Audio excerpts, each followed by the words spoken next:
A few months ago, I heard about this show called The Chosen. And when I first read about it, I saw that it was a show that in a pretty unique way depicts the life of Jesus and kind of more specifically, the disciples and how they became his disciples and how they came to follow Christ and all of the stories that we have read and known in the Bible. And it just kind of adds some more context to them. And anyway, when I had first heard about it, I just, to be honest, I was like, not another show about Jesus. Like, it's going to be lame, but I gave it a try. Okay. And I watched it. And I got through episode 2 and was immediately hooked. And not only have I watched the entire season through once, I've watched the entire season through 3 times. I love it that much. And when I fell so in love with the show, I started to do more research on it because it's not only a unique show in and of itself, but it is the first series that is the #1 crowd-funded media project in history. It has its own app, and I wanted to know more about it. And so as I began to dive deeper, I found the company that is producing the show, and it's a company called VidAngel, and the show is directed by Dallas Jenkins. He's the son of Jerry Jenkins, who wrote the Left Behind series, for anybody that remembers that. But I really wanted to know a little bit more about this platform and why this platform wanted to produce a show about Jesus in such a unique way. I'm going to be honest, I kind of nerded out in this episode. So if you are a fan of The Chosen, you are going to love this episode. If you have never seen The Chosen, if you've never heard of it, still listen to this episode because then it's just going to make you want to watch the show. We talk about other things too, but get ready because today is an incredible episode. Welcome to Business with Purpose. I'm your host, Molly Stillman of Still Being Molly, and this show is all about bringing you the stories behind the brands, companies, and small businesses that are changing the world. Each week, I interview an entrepreneur, CEO, nonprofit director, community leader, or just an incredible person who is trying to make a positive impact not only through their personal life, but also with their career. My goal is to show you that no matter what you do for a living, you can make an impact wherever you are. So my guest this week is Neal Harmon. Neal is the CEO and co-founder of VidAngel, a streaming service that allows parents to skip objectionable content in entertainment using groundbreaking technology. VidAngel has been highly profiled for The Chosen, its original series about Jesus, and it is the #1 crowdfunded media project in history, and its other incredible family-based content like dry bar comedy. VidAngel recently made headlines by offering all of its streaming content free during the COVID-19 pandemic, provided people agree to social distancing, of course. Again, this conversation was incredible, and Neal was really honest about some of the struggles that VidAngel has produced. They got into some legal trouble a few years ago, and it just was a really great conversation. I really, really loved talking with Neal and learning a bit more about him and some of the other projects that he's been involved with. You are going to love this episode. So without further ado, on to my conversation with Neal. Neal, I am so honored to have you on the show today. How are you, sir? I'm honored to be on your show, Molly. Thanks for having me on. Well, I will be completely honest. When the first time I ever kind of came across any of your work, and I'm going to take it back a little bit, was when you worked on the viral Poo Pourri campaign. Back in, I guess it was like 2013, something like that. Yes, that started in 2013. Yeah. That was shortly after my husband and I got married. And I will never forget, my husband was like, this is the greatest thing I've ever seen. Like, I'm glad he liked it. I know. I mean, and it's one of those campaigns that like people are like, oh yeah, the British woman with the poop spray, So this is how we're starting this show off. It's great. So, but you've done a lot, and you have started incredible businesses. You're doing incredible work. And so I want to hear all about you. So give us the Neal 101. So tell us who you are, what you do, and kind of how you got to where you are today. So that's a great question. And I think I'd have to go back to being an Idaho farm boy. And growing up in Idaho, I worked on dairy farms and tried to start my own little cattle business. And as I got older and learned more about the world, I ended up getting into web businesses and had a spectacular failure coming out of college. And then I did a company called OraBrush, which was a tongue cleaner that got rid of bad breath. And we went from 0 sales to global distribution in a couple of years because of marketing on YouTube. And then after that, started, we had a company that reached out to my brother and I, who were co-founders of OraBrush, to help them market, like you said, Poo Pourri. And that Poo Pourri ad campaign became so successful, it ended up turning us into an ad agency. And against our better judgment, that ad agency ended up being called Harmon Brothers, just kind of by accident. And then shortly after that, we started VidAngel, which is something we just wanted for our own families.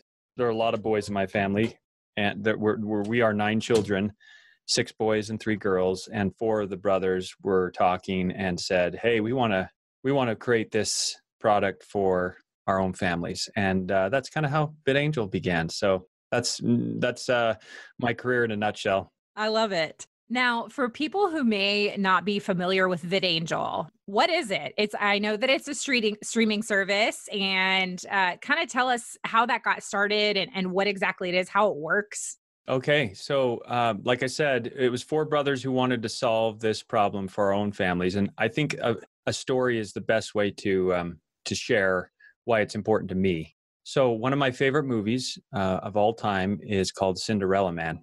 And this movie is about the Great Depression and a boxer who goes through hard times and nearly loses his children. And one of his kids steals a salami. And then this boxer takes his child back to the salami shop and asks him to return it and to, come clean, and then tells him afterwards, "We don't steal."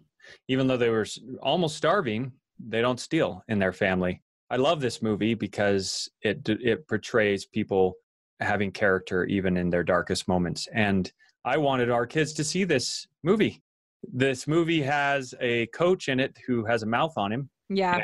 And he's from New York, and I love the guy. The actor who portrays him is fantastic. And but he uses words that we, for our young kids, we didn't want repeated in our home. We didn't want our son and daughter using these words with each other. Yeah. But we want them to see that story. So VidAngel allows you to take popular movies and TV shows and skip over stuff you find inappropriate for your own home.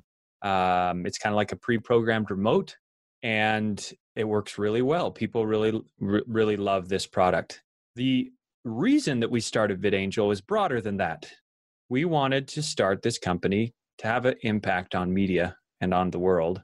And we saw that if we could find the people who it's important enough to them to protect their families, that they would use a technology that they could skip over stuff, that we would have a group of people that we could also distribute content to and do a better job of creating content for them than Hollywood is doing today. Yeah. So that's it's kind of the genesis of what VidAngel does and what we want to achieve as a company. So I love that. And I love that it all started because it was something that you just wanted for your own families. And then you figured, hey, if this is something that our family wants, there's probably other families that want this too. And I definitely echo that. I mean, my kids are 6 and 4, and my daughter's almost 7. And, something that we have instituted during quarantine actually has been family movie nights on Sunday nights. And my husband and I, we've watched all the hits, but then we've started to want to go back and kind of show our kids the movies we loved as a kid. And it's funny because now as a parent, and I'm looking at some of the movies I watched as a kid, and I'm like, why was I allowed to watch that? Like, I don't think this was actually okay for me to watch. Like, one of my favorite movies of all time is the movie Airplane. I love Airplane. It's the funniest movie.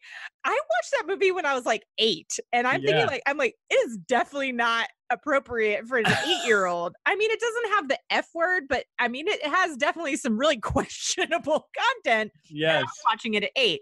And I'm thinking to myself, like, there's no way I would let my kids watch Airplane right now. Right. But it's my kids ask me about it because they know it's my favorite movie. And my husband and I quote it. And, and then even movies like The Goonies, the classic. there's so much language in the Goonies. And I had no idea. And I don't know if we were just oblivious as kids. I don't know. But so that's definitely been something that my husband and I have had conversations about it. Like, at what age are we comfortable, like, letting them see the Goonies? Or like, at what age can we really begin to introduce movies that might have some language and be able to have conversations? I'm like, I don't want to have that conversation yet with my 4-year-old. And so there definitely have been times where I'm like, man, I just wish that there was like a clean version of this movie. And then you have a service like VidAngel. So I love that the greater mission too is just that you wanted to have, a positive impact on media and the world. And, even as like, quote unquote, the inappropriate parts of Airplane, it's still like, you don't see movies like Airplane get made today. Like, that's like clean compared to what a lot of the media is getting made today. Yeah, our society has changed so much. And we think at VidAngel, we think it's due to a broken feedback loop in Hollywood. So the creators in Hollywood love to see who wins the Oscars. They love to see who wins the awards. And so they come back every year and see who wins the awards, pat each other on the back, but they're essentially making movies for each other. And as a result, what we have happen is that about 3/4 of the revenue in the box office comes from the family-friendly movies, but Hollywood's making more than half of their titles rated R. And so they're not really listening to what the audience is saying to them.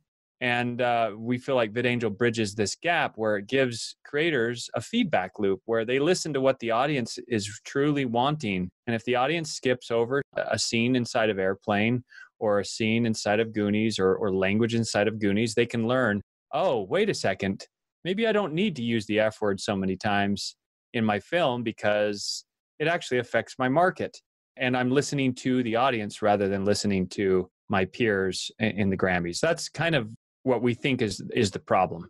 That is fascinating. And I honestly, I think until you articulated it that way, I think that's just the best way I've ever heard it said, is that the broken feedback loop. And, it's interesting that every year, I mean, I don't really watch the Oscars anymore, but I'm always curious as to who wins what. And my husband and I were talking, I guess it was either this year or last year, where I was like, I have not heard of any of these movies. Like, when did these movies come out? Like, all these movies that are winning all the awards. And I'm like, I'll be honest, like, the only ones I've seen this year are like Toy Story and Frozen, because I have a 6 and a 4-year-old. So like, that's what we've seen. But the reality is like, all these movies that keep getting made, you're right. It's like they're all just getting kind of made for themselves. And I'm not saying that there's not great movies in some of those, but sure. But it's just, it's interesting. It's kind of like, when they put the speed limit sign in the kindergarten zone or next to the school. There were some people in California who were trying to figure out how to get people to slow down near school zones. And they try speed traps, they try blinking lights, they try bigger signs. None of these things worked. People were just ignoring that feedback. But as soon as they put up a sign that said, here's the speed limit, and then they put up another sign that said, here's how fast you're going, they saw the speed limits go down, or the people drop over 10%. And it was because they had immediate feedback. They could see what was happening. And that's what we feel like is missing in the system is that feedback loop where they listen to the audience. And because the big studios own the distribution channels, they can kind of just fill those distribution channels with what they choose. But the beautiful thing about the internet is it provides an opportunity for those of us who don't have a voice in the big distribution channels to have a voice for ourselves and create content for ourselves, which I know you want to talk about The Chosen today, and I think that's a great example of that. Yeah, absolutely. Oh, I definitely want to talk about The Chosen. But my last question kind of before we get to that is, anytime you are doing something positive, anytime you are doing something to impact the world, there's always going to be resistance. And I will say, like, I have really admired the way that you have handled a lot of the controversy that you've faced and the struggles that you've faced. And you've really taken just a really positive approach to it and your attitude towards it. So I don't know if you'd be willing to just kind of share a little bit about what that's been like and kind of going through some struggles and facing pushback, because anytime you take on giants in the media, you're going to face pushback. And I've just, like I said, I just have really admired the way that you've approached it. And so I'd love for you to just kind of share a little bit about that. Oh, thank you, Molly. So, if you don't mind me asking, what month did you start this podcast in 2016? The first episode came out in September 2016. Okay. So in September of 2016, we were 3 months into a lawsuit with the Walt Disney Company. Yeah. And which was a shock to us because before we started our service, we wrote the Walt Disney Company and said, hey, we're making this service. It's going to make you money. Here's how it works. Here's the information we have on the users we've tested it with, and we'd love your feedback. And if you think that what we're doing is not lawful, then you need to let us know. But we think it is, and here's the reasons why. We got no response from them until a year after, when we were growing like crazy and families were enjoying what we were providing. They sued us. About 2 weeks after, we asked our customers whether they'd be interested in investing in VidAngel to grow the next stage of the company. And so we asked, and our investors, our customers said, we'd love to put in over $60 million into this company to help it grow. And 2 weeks after that, Disney sued us. That has been now 4 years. So as long as your podcast has existed, we have been locked into legal battle. I don't know how many umpteenth depositions I've done. I don't know if you've ever been in a lawsuit, but it's truly a war of words. And it's a war on what we feel like is sandy ground in California, where nothing goes our way. Our attorneys are shocked at the way that we're treated in court because they work in California and they don't, they're shocked by the way that things go down. And it has been a long, long haul. Yeah. So I'm glad that I didn't know, Molly, at the beginning how hard this was going to be. I'm not sure I'd have the strength to take it on. But at this point, here we are. We feel like I mentioned that we got sued, and then we said to our customers, hey, would you like us to take this to the Supreme Court? Because we don't know how we're going to survive without more financing, but we would take this to the Supreme Court if you invest $5 million in the company. Well, they invested $10 million in 5 days. Wow. And so we were able to improve on the product and fight this legal battle. So it's been rough. It's been hard. But I think it's been worth it when I see some of the fruits of what's happened because of because of these investors, because of the families that are customers, because of people like you who help in this cause. I mean, all we're trying to do is create a space for our families that we get to have the say. Yeah. And so it feels worth it. And it feels like, because there's so many other people who want us to do it and who are praying for us, that we are given extra strength to fight this fight. Well, thank you for sharing that. And just know that you do have a lot of people on your side and who are fighting with you and for you. And I appreciate your honesty and all of that throughout that. And I know that it's a continuing battle, but I can't help but just think about how so often, whenever, like I said, whenever you're pursuing something that in a lot of ways that God has called you to do. We know as believers that that Jesus didn't promise us an easy life. And that anytime that we are, doing something that God's called us to, that there's going to be challenge, but that he will carry us through it. And we have to be prepared that the outcome isn't what we expect it to be. Yeah. I don't think Christ's disciples at the time expected him to be crucified then. Mm-hmm. They thought that he had God's blessing and everything was going to turn out okay, which it did. Yeah. In the eternal sense. Yeah. But I think that must have been extremely hard on him. And so that's one of the hard things here, is that I'm like, I don't know that this is going to be a happy ending. I mean, right now we had a ruling in the California courts that we have to pay $62 million. That's an interesting number, given that's what the customers wanted to invest. But we have to pay a $62 million bill. And our company's growing enough that we proposed to pay it off in the court. Yeah. And then have the right to appeal that ruling. And guess what Disney did? They said, no, we'll go ahead and lower the bill by $50 million, but you don't have the right to appeal. You can't challenge this ruling. You can't filter or skip over our stuff without our permission. And I don't know how this is going to turn out, Molly. I hope it has a happy ending for you and for me, but Yeah. it might just be one of those battles that has an eternal win rather than, Yeah. than the one here. Yeah. Yeah. Oh goodness. It's kind of like, and I don't remember off the top of my head what particular verse it is, but there's a verse in the New Testament where that just kind of alludes to this idea of the meantime, and that there's this sense of sometimes you're kind of in the meantime, you're in the midst of it, and you don't know what the end result is going to be, and it's just you're in the meantime right now, and you're just kind of continuing to row that boat. And I think that actually kind of leads me perfectly to when I think about the boat, I think about the miracle of the loaves and the fish, and I think about The Chosen. And for those that have not heard of The Chosen is VidAngel's first original series, and it is going to be a multi-season series, and it is based on the Gospels, and it's kind of comes from the perspective of the disciples, and it's about the life of Jesus. And the first season is currently out. It's 8 episodes, and there's a couple really unique things about this. Not only is it, available, it's a VidAngel original.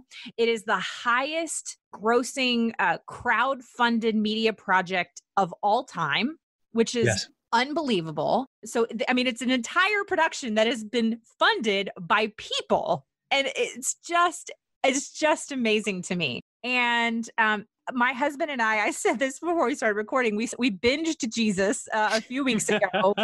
And I don't honestly even know how I had first come across it or heard about it. I don't know if somebody had mentioned it, but I was like, hey, this is interesting. And I thought it was also a really unique way to view it, because basically you download an app and you watch it through the app, but then you can like stream it onto your Apple TV or your Roku, or I think you can even watch it on YouTube. So it's just a really unique way of consuming the content. And so I said, I want to check this out. And I was blown away. And I remember I cry every episode.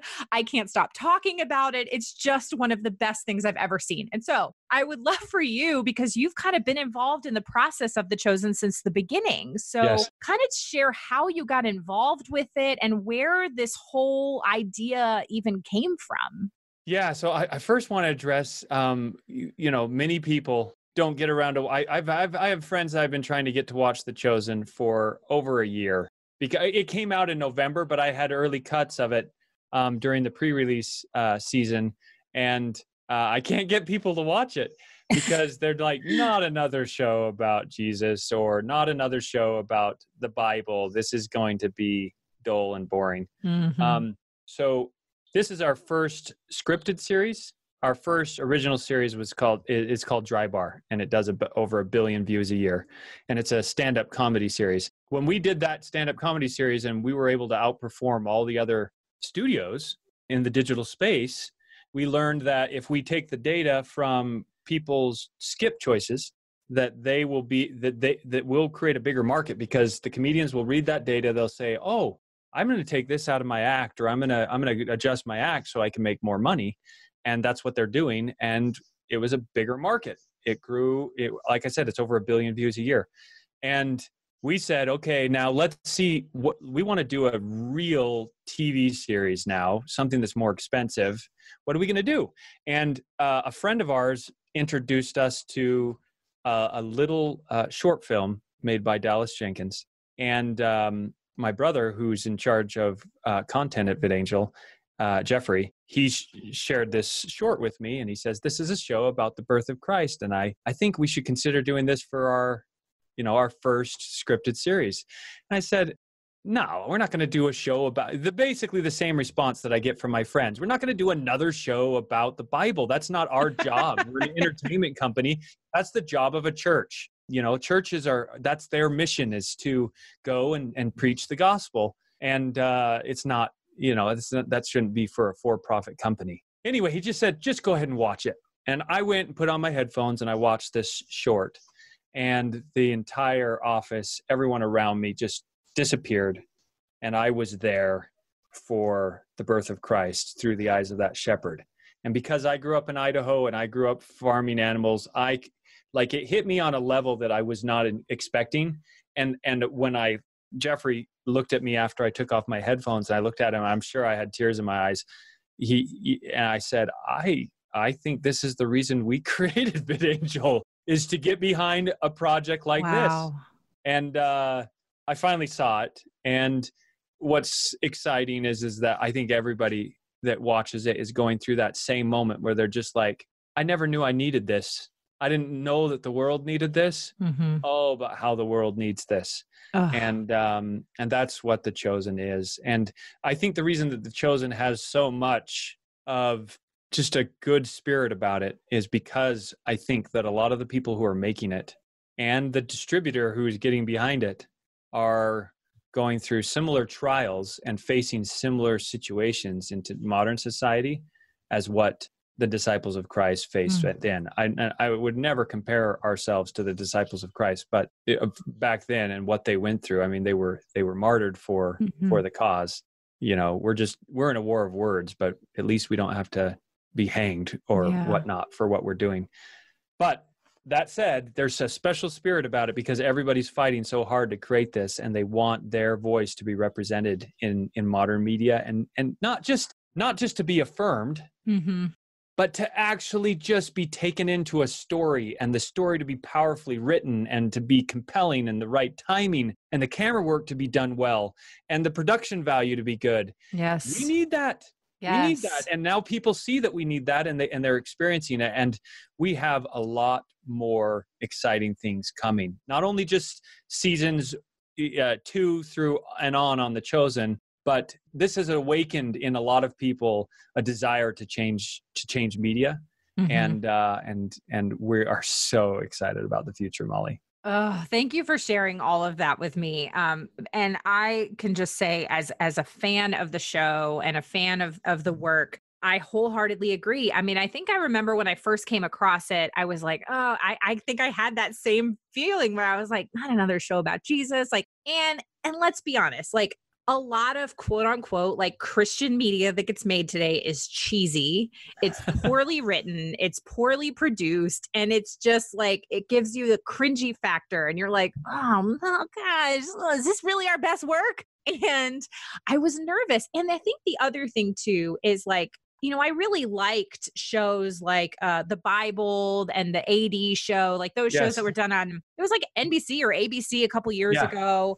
And I thought that they were well done. And there's been other shows about Jesus or not, you know, kind of series about Jesus, but mini series about Jesus. But one of my pet peeves is it's always so serious. And Jesus is portrayed very, very serious, and you never see him smile and you never see him laugh. And there's this humanity that is taken out of him. And I respect I understand that there needs to be a certain reverence and all those kinds of things. But at the same time, like if Jesus was fully God and fully human, let's show the human side of him. And I think that is one of the things that I love so much about The Chosen is first and foremost the portrayal of Jesus. Jonathan Rumi as Jesus he's fantastic, and he's funny, and he is endearing, and he is, when he walks on screen, I can't help but smile because the way that he just interacts with people. And I cry like half the time. I mean, his portrayal is just fantastic. And I know that has been really intentional. Can you talk a little bit about that and why that was something that you guys really wanted to make sure you incorporate into the show? So Dallas, the director of The Chosen and creator of The Chosen, and Jonathan Rumi have a history of working together for a number of years. Oh, wow. And so when we decided we were going to get behind this project and helped The Chosen raise over $11 million from over 19,000 people, Dallas said to us, we started suggesting to him, you know, different contacts were sending us really famous people to play Jesus or whatnot. And Dallas said, no, I know who's going to be Jesus. I just want you to watch a few clips. And I did. And I thought, yeah, I think, because there's this really famous name. There was a billionaire who said, hey, I've got contact with a really famous name who can play Jesus. And I was kind of excited to hear that. And I thought, oh, cool. this would really, lend credence to the show. And then Dallas showed me the character the actor he had in mind, Jonathan Rumi, and I watched that. And suddenly the thought of this super famous actor, I mean, I'm not going to say a name, super famous. The thought of him being Jesus suddenly became like, it made my stomach churn after seeing Jonathan Rumi's portrayal and understanding what kind of a person he was. Yeah. And so there was no going back at that point, and I was so excited about it. But here's the moment for me, Molly, is I took my whole family down to the set in Texas to participate in the filming of the wedding at Cana. And if you want to see our cameo, there's a moment where Jesus is playing with the children. Yeah. With at the table. Yeah. And those, except for one of them, are our kids. Oh, that's awesome. Yeah. So we, the one who looks the most like she could be from Israel, she was 4 or 5 at the time. I think she was 4. Anyway, we had the shoots were all night long. And so we had to acclimate our family. We flew down to Dallas, and then we stayed at a hotel and we acclimated our family to get ready to do all night shoots for this scene. Because there were like 3 all night shoots, and we thought we were ready, but the 4-year-old by like 1:30, 2 o'clock in the morning, she just said, "I'm done. I want to go home. I don't want to be here anymore. I'm done. Take me home. And she just started screaming. Yeah. And my wife was trying to get her to calm down. And then right at that moment, they say, it's time for the kids to do their scene. And there was no way. It's like, she was the one that they needed. She had dark hair. She has more olive skin. And they there was no way she was going. So I go and I try to talk to her. I can't convince her to go onto the set. So Jonathan comes out and he learns that she's struggling. And he comes out and starts talking to her. And she doesn't even know who he is. He starts talking to her. And then he kind of, as he's talking to her, brings her onto the set without her realizing that it's happening. And then he starts playing the game, and they were rolling cameras. And she didn't, they did the little thing where they hide the peas and they moved the little cups. And at the very end, all the kids were like, I know where it is. And then Jonathan says, just a moment. We need to hear from, I won't say her name just for her own privacy, but let's call her Elizabeth. So we need to hear from Beth. And my daughters, he said, what do you think, Beth? Where's the pea? And she looks at him right in the eyes, just like with this look of defiance. And she says, I know where it is, but I'm not going to tell you. And Jonathan just starts laughing, and he's just like, oh, and so I'm not gonna catch a break. You don't even know who I'm playing. Anyway, it was just this great moment, and she had changed, and she no longer was sad, and she was playing, and she was having this marvelous time. Anyway, when we got done and we left, my wife and I looked at each other, and we just said, you know what? That's probably how Jesus would have handled it in the same kind of situation. Yeah. So. Absolutely. Absolutely. I mean, there's just so many just fantastic moments in the show where another person, I just think there's a couple portrayals in particular that I just think are fantastic. I hope I'm saying his name right, but Shahar Isaac.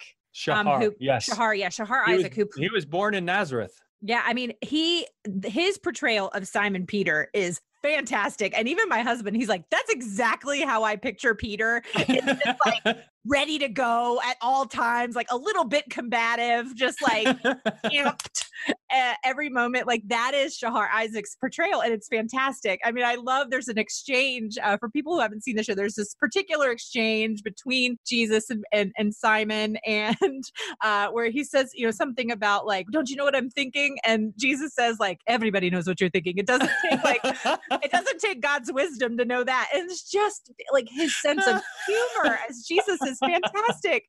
And then additional, Paris Patel as Matthew is just, he's fantastic. His portrayal as Matthew is so good. And, another thing that I really love about the show, because people say like, well, is the show biblical? And obviously, yes, like, you're taking stories, like real stories from scripture, and you're putting them on the screen. But, we all know that the Bible gives us just really the highlights.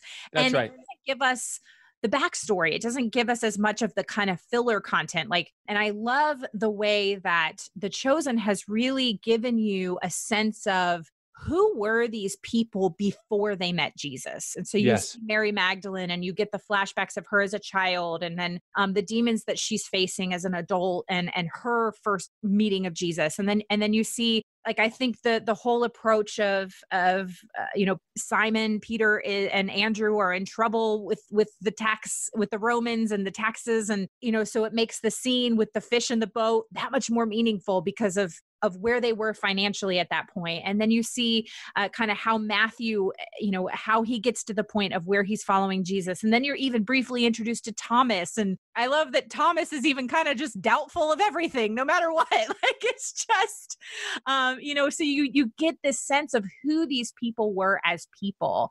And it's beautifully done. Oh, goodness. Oh, I cannot help but mention too, but Peter, and then seeing his wife, Eden. Oh, and yes. understanding that he was married, and then seeing his mother-in-law and what that must have been like for him as a husband to have to make the decision to sacrifice parts of his family in order to follow Christ. And it's just amazing. And so I would love for you to just kind of share, if you can, what has kind of gone into that process of, obviously through a lot of prayer, time spent in the Word, and also looking at historical context, who these people were historically, and looking at, how do you kind of come up with the content to make those decisions, to make those people who they are? Yeah, it's such a fantastic question. And one of our family's favorite things to do when we watched season 1 of The Chosen was to go back to the New Testament, yeah, and try to pick out what was creative license and what wasn't. And it was shocking for us how many times we thought Dallas and the writers were taking creative license, but it was actually in the scriptures, right? Yeah. I mean, they've really, really done a good job of making this coordinate with the scriptures. And those backstories, what the standard they're looking for is that it's plausible, that it doesn't contradict scripture, Yeah. and that it's plausible. But the goal is to make it so we can relate to it, that we can see these stories through our own experiences and the things that we struggle with. And I better not talk about that. I'm going to get emotional. But there's a note that we recently got from somebody who that morning was on the verge of committing suicide, and they happened to come across The Chosen right before that moment, and watched episode 1. And when they saw someone be that close to taking their own life on this show, they changed their mind right there. And that's the kind of stuff where these characters become very real, that we suddenly understand that Jesus is relevant to our lives and he is a solution. And sometimes that's hard to do in a society that's so based off of the scientific method and based off of how things can be known. But we need the hope that comes from redemption and from outside of ourselves. And they've just done a beautiful job of telling stories in a way that we can understand. But the goal, and for me, I mean, that's the one thing that I would say is that both the scriptures and The Chosen, their only goal is to lead us to understanding who he was and that he is he redeems us. And if we don't get there, or if we get off the mark, or we get too caught up into how good these actors are, or how famous the show becomes, then we've missed the mark. But as soon as it takes us into the scriptures and then gets us into a relationship with Christ, then it'll have been a successful project. And which sounds a little bit like church. I hate to, I have to preface that by saying we are a for-profit company. We need to make a profit on this show, and we need to make a return for investors. And that's the way that we get more content like this created, is because these really wonderful creators are able to afford to do so. So they've done a good job. They have a biblical committee that they review things with. They've made trips to Israel to study. Dallas Jenkins was a Bible major in college. I think he attended Liberty. And so that is very much a goal of theirs, is to stay true to the word.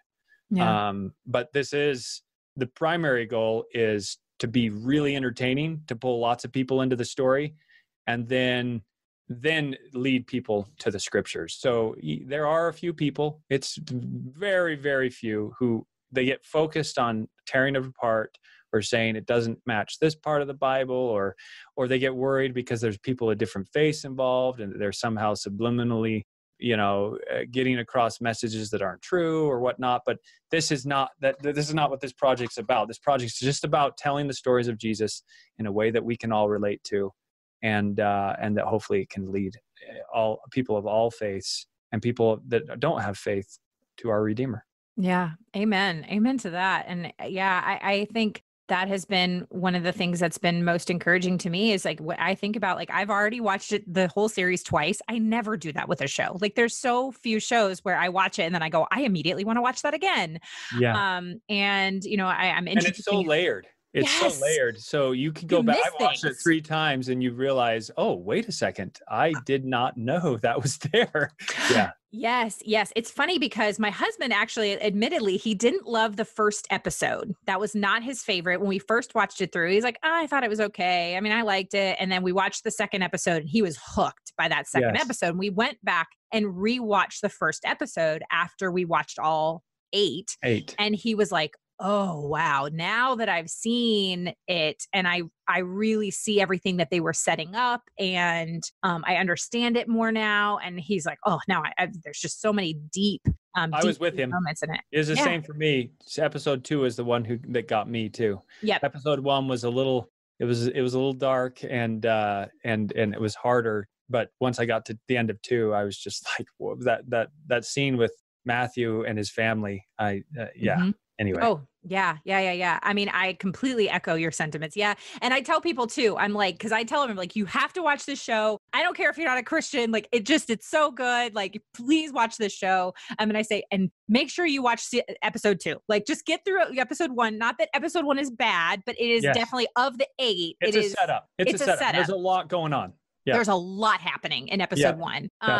And yeah, it's just, again, it's beautiful. It is. And the other thing too, that I've loved about it is something that I feel comfortable showing to my kids. I did not show episode 1 to my daughter. I feel like that would be a little bit too much for her. But we sat down the other day because we were reading the story of the wedding at Cana. And I said, hey, do you want to watch this episode with me of The Chosen, of the wedding at Cana? And she loved it. And it was just so precious to watch her watch that episode. And even my son, I remember at one point, like, there was like a scene in that episode where they're stomping in the grapes. And my son's like, I've never walked in grapes before. And I was like, yes, you're right. Yeah, right. And then I remember I pointed out Thomas and I said, you guys, that character right there, that's Thomas, who becomes the disciple, doubting Thomas. And my son, my 4-year-old, he's like, I know Thomas, like from the choo-choo trains, Thomas. Like, I don't know, different one. But in general, like, my daughter, my almost 7-year-old, like she's had really great questions while watching it. And we've read a lot of these stories that for her to be able to see it kind of acted out, it's bringing the Bible to life for her as well. So it's just, we were at the National Religious Broadcasters Conference, and we showed a pre-release of episode 1, or maybe we showed 1 through 4. I can't remember, but we showed a pre-release. Yeah. And the guy who was doing the lighting and all the technical work told us afterwards, he said, I almost lost track of my job because he says, I'm not a believer, but I just stopped doing my job because I was so taken in by this story. And I hope that if there's anyone on your podcast, Molly, who are counting this out, they need to watch the show just because it is a very well done show. Oh, absolutely. Absolutely. The acting is incredible. The production's incredible. The writing is fantastic. Get used to different. Oh, it's so good. So clearly I could talk about this all day. But I don't want to take up any more of your time. But just, for people that are interested in supporting The Chosen, and is there anything that you can kind of share about? I know that with the coronavirus and everything, a lot of things were kind of put on hold. Is there anything that you can share about kind of what is on the horizon for The Chosen? I better be careful. The good things are on the horizon. Yeah.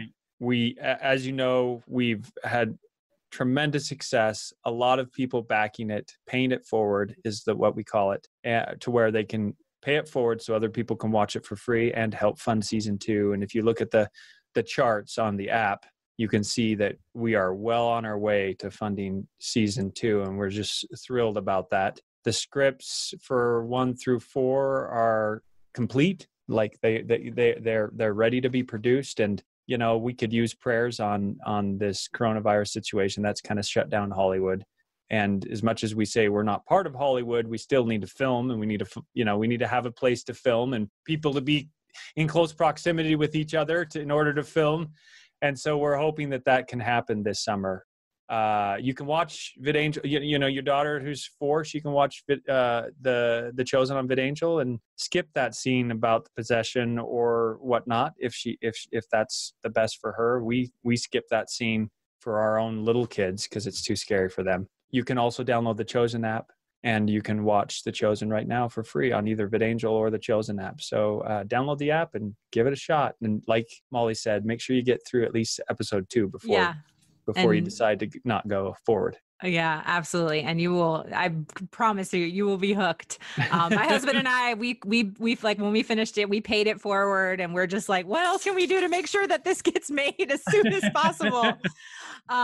Okay. Well, before we go, I just have a couple of fun get to know you questions, just to close out. This is one of my favorite parts of the show. So Neal, are you ready for the get to know you round? Oh, well, we'll see. Okay. I haven't heard it. This is going to be fun. All right. If you had to eat the same meal for dinner every night for the rest of your life, what would it be? Oh, that's a great question. So there's, I don't know if people on this audience would be familiar with it, but there's this, what do we call it? Anyway, it's quinoa with avocado and tomato and lime and a little bit of, and then sunflower seeds and stuff on top of it. It's just super good. So good. I love that. That sounds really good. Anything with avocado. I'm like, yes, it's the heavenly food. It's the heavenly food. It really is. I live in North Carolina. We can't grow avocado trees here. But I have been on many trips to Kenya, and some of my dear friends in Kenya, they just have these avocado trees that just they have avocados at their, like, they can walk out their back door and just like, I'm going to move to Kenya just so I can have an avocado tree in my backyard. I served a mission in Mexico, and when I was there, I could buy an avocado that's bigger than anything you could ever buy at Costco for 2 pesos, which at the time was like 20 cents. Yeah. And you could just eat, like, they're so big that they are an entire meal on their own. And I was in heaven. Yes, the best. Okay. What is a dream that you have yet to achieve? So my wife and I, we have 9 living children, and which is a huge family. And she's always wanted to have a huge family, and I love our family. My dream is that every single one of those kids can learn to speak to God and hear His voice through the Scriptures. And if every one of them can do that in this life, then my life will be complete. I love that. As a parent, I also have that dream. So thank you for sharing that. Okay. What was your favorite TV show to watch growing up? So I didn't do TV a lot because I grew up on a farm, and we mostly just did movies and didn't have time for TV. I will admit that when I went to school, one of my favorite shows to watch was The Simpsons. I love The Simpsons. And you created VidAngel, and I wasn't allowed to watch The Simpsons growing up.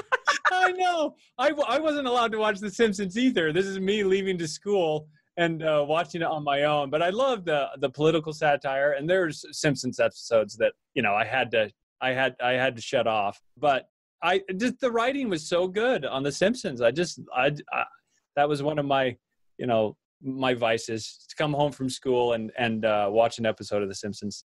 I love that. That is fantastic. That's fantastic. Okay. My last question, and this is the question I ask all my guests, and that is, what does it mean to you to run a business with purpose? I think that it means that you find in your work, meaning in what is greater than yourself, or will live beyond what you do or what you say or how much money you make, and it will have some kind of impact on the world for good that you can be happy with and not have regrets about. That's a great answer. Neal, this has been an absolute pleasure. And I'm just cheering you on. And I am anxiously awaiting season 2 of The Chosen. And also I'm really excited to see other original content that VidAngel produces. And if the bar has been set by The Chosen, it's a pretty high bar. So we have some great stuff coming. Yes. I'm convinced. There are so many talented people. You made a little chiding remark about Christian projects, but when the distribution channel's locked out, so that you don't have the funds, then it is hard. But The Chosen is paving the way for another form of distribution that will allow great stories that are of faith to be made at a high production level. So you and I are both super excited about it. Absolutely. Absolutely. Thank you so much, Neal. Thank you, Molly. Okay, friend, I would love to know what you loved about this episode, or maybe something that you learned. If you do, let me know on social media. You can find me at Still Being Molly or at Business with Purpose Podcast on Instagram or Facebook. And don't forget to use that hashtag Business with Purpose Podcast. Thank you so much for listening to this week's episode. If you are a first-time listener of the show, welcome. Be sure to visit the archives for past shows featuring incredible entrepreneurs and business owners who are literally changing the world with their businesses. And if you are a regular listener of the show, thank you so much for tuning in and week out, and thank you for your support. Be sure to head on over to iTunes, Spotify, Google Play, Radio Public, or wherever you listen to podcasts and click that subscribe button. Clicking that subscribe button helps to make sure you never miss a new episode of the show. And while you're there, would you just take a moment to leave a review for me? Leaving a review really just helps me to know what you're liking and how the show is personally impacting you. As always, this show is produced by the amazing team at Third Wheel Media. Thank you so much for listening, and go do something good with purpose on purpose. Now go do something good with purpose on purpose.